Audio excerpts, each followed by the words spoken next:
Alright, so we got the iManifold hooked up to the package unit and try to run through the user inputs.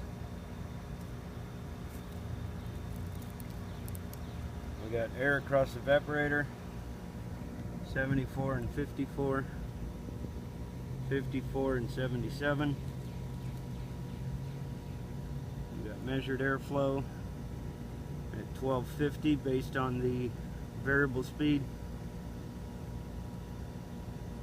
and electrical package unit, single phase 240 volt, 119.3 and 11.8, 119.4 and 11.8.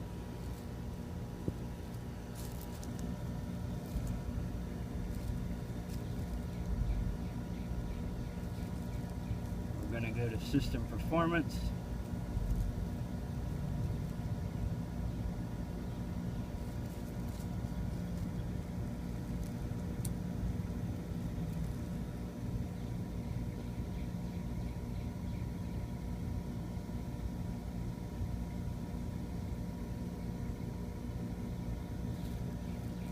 There we go.